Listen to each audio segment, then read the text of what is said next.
নমস্কার, আমি astrologer anise Mukherjee.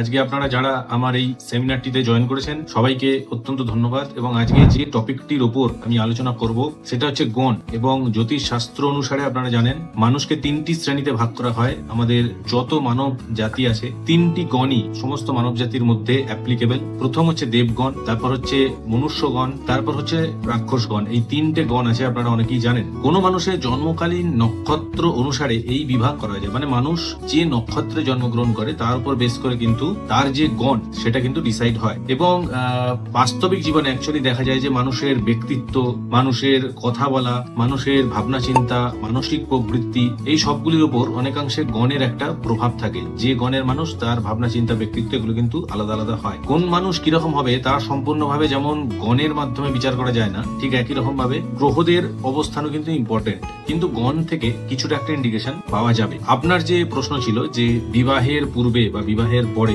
গণ কিভাবে এফেক্ট ফেলে, সেই নিয়ে আমি আজ আলোচনা করবো। আপনি একটু মন দিয়ে শুনবেন। দেখুন, তিনটে গণ নিয়ে আমি আলোচনা করছি। সেটা হচ্ছে, প্রথম হচ্ছে দেবগণ, এবং যারা আমাদের সাথে অনলাইন জুড়েছেন তারাও শুনবেন। দেবগণের মানুষদের নাম শুনে বোঝা যাচ্ছে যে দেবগণের মানুষদের একটা দেবতাদের মতো ক্যারেক্টারিস্টিক্স থাকে। এরা অত্যন্ত সহজ সরল স্বভাবের হয় এবং আকর্ষণীয় ব্যক্তিত্বের হয়। মনের দিক থেকে এরা কিন্তু খুব পরিষ্কার হয় এবং মানুষকে সাহায্য করা, জীবজন্তুকে সাহায্য করা, এদের একটা সহজাত প্রবৃত্তি থাকে। এরা জীবনে খুব বেশি প্র্যাকটিক্যাল হয় না, এরা ইমোশন দিয়ে বেশি কাজকর্ম করেন এবং এরা গুরুজনদের প্রতি শ্রদ্ধা জ্ঞাপন করতে পছন্দ করেন এবং এরা পরিবারের ক্ষেত্রে খুব ভালো হয়। দেবগণের মানুষেরা সাধারণত বুদ্ধিমান হয় এবং যে কোনো পরিবেশে নিজেকে কিন্তু মানিয়ে নেওয়ার ক্ষমতা তাদের থাকে। ঝগড়াঝাটি, ঝামেলা ঝঞ্ঝাট জেনারেলি তারা অ্যাভয়েড করেই চলে এবং এক কথায় জ্যোতিষশাস্ত্র অনুসারে এরা সত্য গুণের অধিকারী হয়। যে যে নক্ষত্রে জন্মগ্রহণ করলে দেবগণ হয় সেগুলি হচ্ছে অশ্বিনী, মৃগশিরা, পুনর্বসু, পুষ্যা, হস্তা, স্বাতী, অনুরাধা, শ্রবণা, রেবতী। এই যে নক্ষত্রগুলো, যে কোনো একটা নক্ষত্রে চন্দ্র, জন্মকালীন চন্দ্র যদি এই নক্ষত্রে থাকে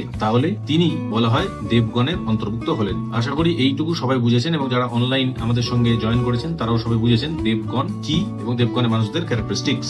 এরপর আসবো রাক্ষসগণ। রাক্ষসগণ ঠিক দেবগণের বিপরীত হয়। আপনারা অনেকে এখানে আছেন যারা দেবগণও আছেন, রাক্ষসগণও আছেন। আপনারা মিলিয়ে দেখুন এবং অনলাইন যারা জুড়েছেন, জয়েন করেছেন আমাদের এই সেমিনারে, তাদের মধ্যে অনেকে দেবগণ আছেন, অনেকে রাক্ষসগণ আছেন। আপনারা দেখুন, রাক্ষসগণ ঠিক বিপরীত হয়। জ্যোতিষশাস্ত্র অনুসারে এরা কিন্তু তমগুণের অধিকারী এবং ভৌতিক সুখের প্রতি, প্র্যাকটিক্যাল প্লেজার এর প্রতি এদের কিন্তু আকর্ষণটা বেশি থাকে। রাক্ষসগণের মানুষদের মধ্যে একটা সেলফিশনেস, একটা কিন্তু টেন্ডেন্সি থাকে এবং হিংসাত্মক একটা মনোবৃত্তি থাকে যে আমি কিভাবে প্রতিশোধ নেব, প্রতিশোধ পরায়ণ একটা ভাব কিন্তু রাক্ষসগণের মানুষদের মধ্যে থাকে। এরা একটু ডমিনেটিং টেন্ডেন্সির হয়। এরা ঝগড়াঝাটিতে বেশি ঢুকে পড়ে, একগুঁয়ে প্রকৃতির হয় এবং এরা যে কোনো কথা বা আলোচনাকে দেখবেন ঝগড়ার দিকে নিয়ে চলে যাওয়া, এদের একটা সহজাত প্রবৃত্তি থাকে। তবে রাক্ষসগণের মানুষদের কিছু ভালো গুণ আছে, যেমন এরা খুব সাহসী হয় এবং অত্যন্ত কনফিডেন্ট এদের মধ্যে থাকে, সেলফ কনফিডেন্ট। এবং এরা যদি কিছু ঠিক করে যেটা করব তাহলে কিন্তু সেটা ওরা করে ছাড়ে। ল্যাভিশ লাইফস্টাইল এরা কিন্তু লিড করতে পছন্দ করে এবং এদের অন্যের সঙ্গে প্রতিযোগিতা সবসময় এদের চলতে থাকে। খুব ভালো একটা সিক্সথ সেন্স এদের কাজ করে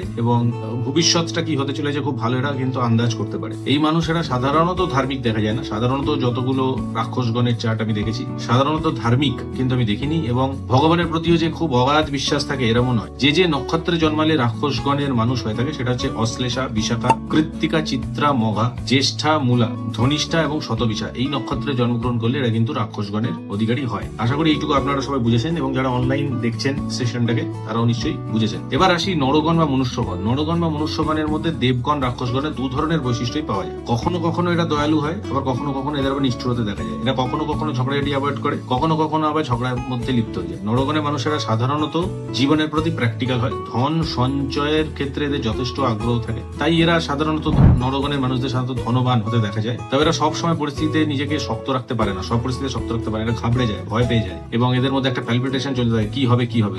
এরা দূরদর্শী হয়, এরা ফিউচার অনেকটা দেখতে পারে এবং নিজের লক্ষ্যের প্রতি স্থির থাকে। এক কথায় নরগণের মানুষদের কিন্তু রজগুণের অধিকারী বলা হয়। যেসব নক্ষত্রে জন্ম নরগণের মানুষ হয় তারা হচ্ছে ভরণী, রোহিণী, আদ্রা, পূর্ব ফাল্গুনী, উত্তরাষাঢ়া, উত্তর ফাল্গুনী, পূর্বষাঢ়া, পূর্ব ভাদ্রপদ, উত্তর ভাদ্রপদ। এই নক্ষত্রে জন্মকালীন চন্দ্র যদি তাদের থেকে থাকে তাহলে এদের নরগণ বলে মানা হয় এই জাতীয় মানুষদের। এবারে আসি আপনার প্রশ্নে, আপনি যে প্রশ্নটা করেছিলেন যে বিবাহিত জীবনে এই গণের প্রভাব। জ্যোতিষশাস্ত্র অনুসারে বিবাহের পূর্বে কুষ্টি মিলনের একটা ব্যাপার আছে এবং 3 প্রকার গণের উপর বেস করে এই কুষ্টি মিলন করা হয় এবং হবু বর এবং বধূর কুষ্টি মিলানোর সময় যে 36টা গুণ মেলানো হয় তার মধ্যে 6টি গুণ গুণ কিন্তু এই গণের উপর বেস করে করা হয়। আমি জানি না আপনারা জানেন কিনা, 36টা গুণের মধ্যে 6টি গুণ এই গণের উপর বেস করে কিন্তু করা হয়। এবং এই ব্যাপারটা আমরা আরো বুঝবো নিচের যে চার্টটা আপনারা দেখতে পাচ্ছেন, দেখুন আমি স্ক্রিনে দিয়েছি চার্টটা। এই চার্টে আপনারা দেখতে পারবেন দেবগণের সঙ্গে যদি দেবগণের বিয়ে হয়, মানে বড় দেবগণ বউ দেবগণ, তাহলে 6 আউট অফ 6 মানে 6 নাম্বার পাওয়া যায়। বর নরগণ বউ দেবগণ তাহলে 5 পাওয়া যায় 6 এর মধ্যে। বর রাক্ষসগণ বউ দেবগণ তাহলে 1 পাওয়া যায়, 1 পাওয়া যায়। বর দেবগণ বউ রাক্ষসগণ এটাও কিন্তু 1 নাম্বার পাওয়া যায়। বর দেবগণ বউ নরগণ এটা কিন্তু 6 পাওয়া যায়। বর নরগণ বউ নরগণ এটাও 6 পাওয়া যায়। বর রাক্ষসগণ বউ নরগণ এই জিনিসটাকে একদম 0 দেওয়া হয়েছে জ্যোতিষশাস্ত্রে। এবং বর নরগণ বউ রাক্ষসগণ এটাকেও 0 দেওয়া হয়েছে। বর রাক্ষসগণ বউ রাক্ষসগণ এটাও 6 বলে দেওয়া হয়েছে, এটাও ভালো। এই গুণমিলনের সময় যত বেশি সংখ্যা পাওয়া যাবে, মানে যত বেশি 5, 6 পাওয়া যাবে তত কিন্তু ভালো। এবং উপরে এই যে চার্টটা আমি দিলাম স্ক্রিনে, এখান থেকে আশা করি আপনারা বুঝতে পারছেন, যারা অনলাইন দেখছেন তারা বুঝতে পারছেন যে এই চার্টটা দেবগণের সঙ্গে দেবগণের বিবাহ শুভ, আবার দেবগণের সাথে নরগণের বিবাহ শুভ, নরগণের সাথে নরগণের বিবাহ শুভ, রাক্ষসগণের সঙ্গে দেবগণ বা রাক্ষসগণের সঙ্গে নরগণ কারোরই বিবাহ অতটা শুভ বলে মনে করা হয় না। একমাত্র রাক্ষসগণের সঙ্গে রাক্ষসগণের বিবাহই শুভ বলে মানা হয়। আমার পার্সোনাল অভিজ্ঞতাতে যতগুলো চার্ট আমি দেখেছি,